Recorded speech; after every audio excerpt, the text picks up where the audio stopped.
Are you trying to figure out how to get things done? Are you trying to look for knowledge that can actually help you do something, be better at what you do? Hi, I'm Joyce Mbaya, founder of ZD, where we provide affordable online courses for Africa. This is the place for you, the ZD podcast, where we have inspiring conversations with amazing people. And the ultimate goal is to help you know more so you can do more. Welcome to the ZD podcast. I'm your host for this week. My name is Kevin Kabingu. I'm content developer at ZD, and I'm happy to be back. It's been a while. I haven't done an episode of the podcast in, I think, a year or so. So I'm happy to be back and talking to you. And maybe I saw it fit for this week's episode to talk about procrastination, the big P for creatives and people. Other people. I think other people also have it, but as a creative, it's something that I usually struggle with, especially when I'm coming up with new concepts. And disclaimer, this episode was supposed to come out last week on Friday. And yes, as a true procrastinator, it's coming out 1 week later. Yeah, it's something that I'm actually actively trying to train out of my mind, because especially this time of COVID and working from home and having to be your own manager of time, sometimes you might think you have a lot of time in a week, in a day, to do something. So you usually are like, oh, okay, that thing, I'll push it off to tomorrow, the day after tomorrow.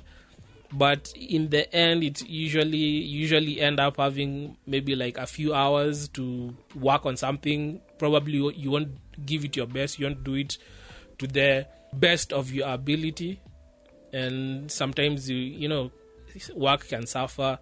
So what I learned, one, was you are not a procrastinator. Maybe if you're writing this down, andika mahali. You are not a procrastinator. Procrastination is a habit. And it's a habit that's a symptom of something greater that's happening. So it's the problem is never procrastination. It's usually something else. So the something else could be maybe perfectionism. If you're an artist, you really don't want to start a project because you don't want to tarnish that blank white page that you have. And maybe if you're an entrepreneur, you think that, okay, when I start this business, it's just one step closer to me to getting to like bankruptcy. So there's that underlying fear which you have to tackle so that you can stop procrastinating.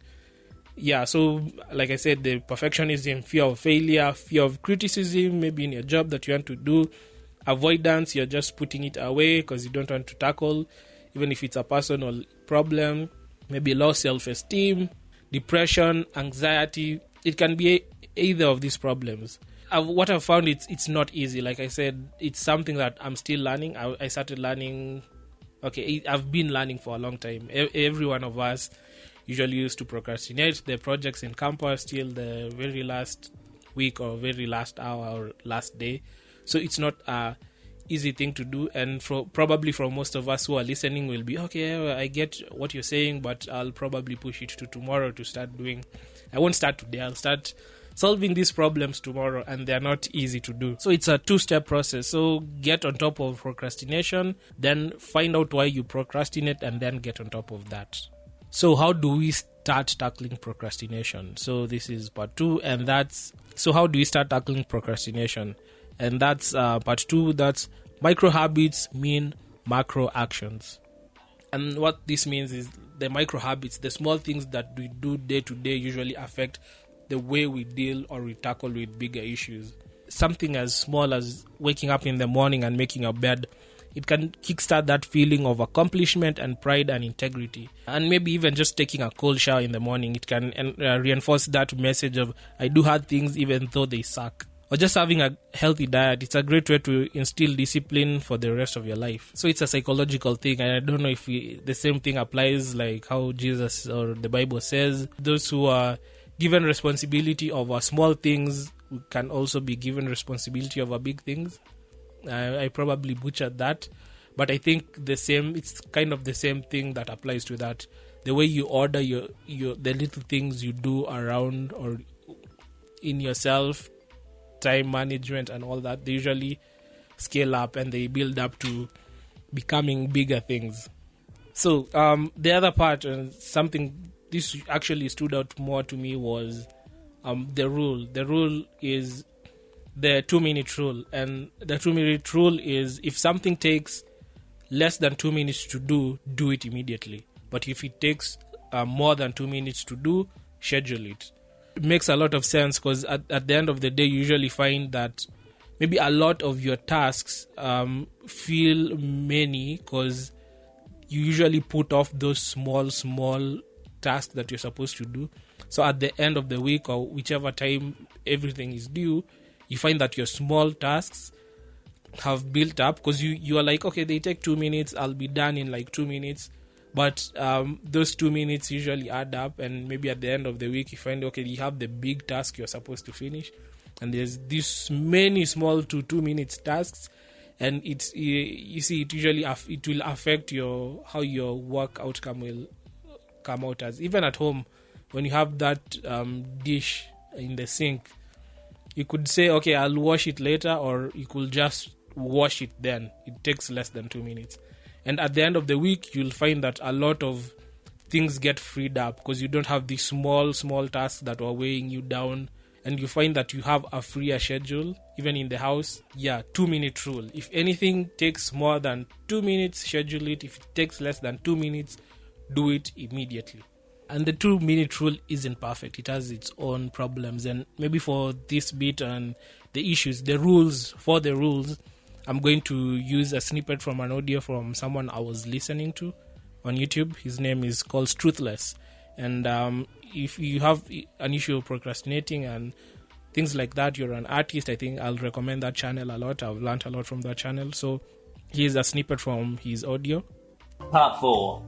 The rules for the rule. Once the 2-minute rule is second nature, for me it took like about a month of using it like without exception, it is time to instill some guidelines to stop it becoming another procrastination tool. This is the system I've used. Rule 1. If you're in a flow or you're finally doing that hard and important task, do not interrupt yourself. If you do happen to be a professional procrastinator, when you do finally sit down and do that hard and important task, your brain is going to find any reason it can to not do it. And one of those reasons that might sound a little bit more valid in the moment is, I remember the 2-minute rule. I see some dirty dishes. I should just go do them now, shouldn't I? It's technically good for me. It's technically me getting this work done, right? wrong. Unfortunately, the work has to be served first in this example, and that is why I've made it its own rule.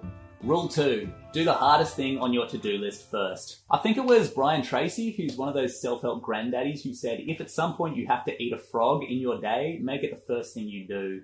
Eat that frog.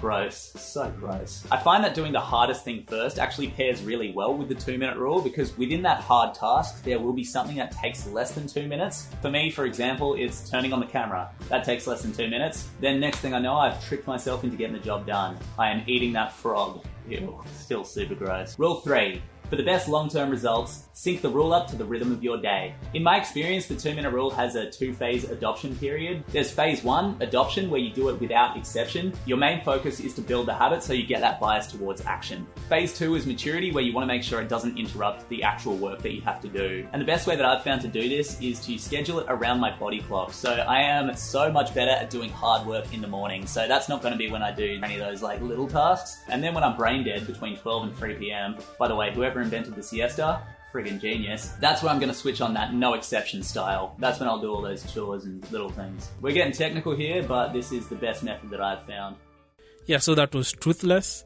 And as everything, as he was talking and as I was listening to him, the thing that came to my mind was, yeah, maybe the whole reason why you didn't want to, or you were scared of actually recording this episode of the podcast was, yeah, you have that kind of fear of how people will perceive what you'll say. How will people judge you? How will people perceive you? How will they take it? I think those fears of there's standing in front of people and talking and having your views is something scary. That's probably what I'd say. So you end up just pushing it. Okay, that's one. And end up pushing it. Maybe I'll do it tomorrow. And also that bit of perfectionism. It's like, okay, I'm like, I was researching a lot on the topic of procrastination, and I'm going online. So these people they're very articulate. They have the ideas that will flow really well. They are flowing so well. And maybe that feeling of mine won't come out as perfect. It will be rough, and maybe people will be, okay, that wasn't as good as maybe people will compare me to someone else. So that bit of perfectionism, and maybe even that last bit of me adding truthless or like a cop-out, because I felt like he did his part way better than I would have said it, so I just put it there. Maybe my biggest takeaway is, don't be scared, just start. Anything you're scared of, like any project I'm usually scared of doing, I usually find the moment I stop overthinking and just sit down and start, even if I don't know where it goes. It's like an example he had given earlier on that usually you find if maybe you're an artist, you have your sketchbook and maybe the main book where you draw everything. You find that some of your best sketches are usually in the sketchbook, because you know, okay, this I'm not going to be perfect in the sketchbook, so I'm just doing my thing. And most of the time you usually like go, okay, the images I did on my sketchbook are way better. Yeah, so that's the lesson. That's what I've been learning of late, and slowly by slowly I'm incorporating it into my life. It's not been easy, like I said, still figuring it out. I hope you guys learned something. I hope it was helpful. If you have any questions, if you liked it, if you want to hear more of these kinds of episodes, you can always write us on ZD on Facebook, ZD on Twitter. You can always find us anywhere. You write ZD, you can always find us. You can always comment. And as I'm going through this, as I'm learning new things, I'll try as much as I can to always have something to share with you guys. And I hope you have a lovely week, and don't put anything off till tomorrow. Until next time. Bye. This week's episode has come to an end, but the fun doesn't have to stop here. If you have any questions, suggestions, or feedback, head over right now to Twitter and Facebook and like and share, comment, get involved. Let us know what you think, what you want to learn next, and join us next time.